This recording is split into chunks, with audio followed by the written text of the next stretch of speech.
Manaw ng kolumnistang si Nixon Cua na pinagdakawan at binaril sa muka sa Calamba, Laguna. 4 na suspect ang hawak na ngayon ng mga otoridad. Nakatutok si Emil Sumangil. Ilang oras makaraang may sa publiko ang larawan ng 4 na suspect na nasa likod umano ng pang-hold at pagpatay kay dating Philippine Tourism Authority Chief at kolumnistang si Nixon Cua na pressure daw at nakumbinsin ng pamilya na sumuko sa isang barangay chairman sina John Ray Cortez, Noel Esquivel, Darwin Saniano at Michael Molino pasado alas 8 kagabi.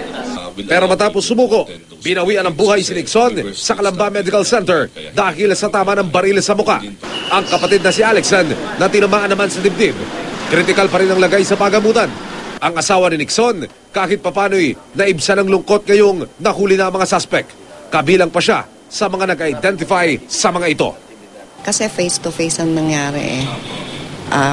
Harap ko yung nagmakaawa pa ako sa kanya na wag akong barilin. Nung ipinpoint namin, may pinakitang mga kasamahan yon.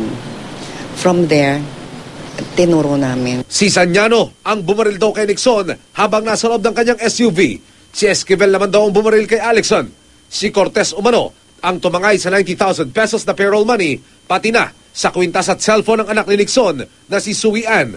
Lookout naman ang ginampanan daw ni Molino. Kung titingnan natin yung mga statement at saka pagtuturo ng mga relatives ng victim na sila naman yung nakakita, airtight yung ating kaso dyan. Tumanggi ang grupo na magbigay ng statement sa media.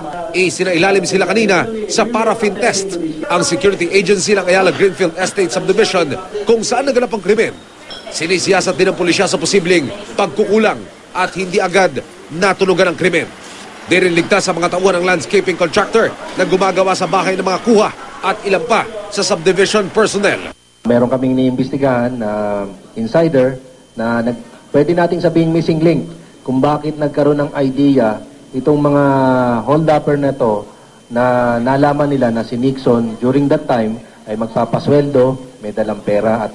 Sangkot sa gang rape ang 4 na suspect ayon sa pulisya. Gagamitin daw sana ng grupo ang perang nakuha para ipambayad at ibang areglo sa dalagitang kanilang naging biktima.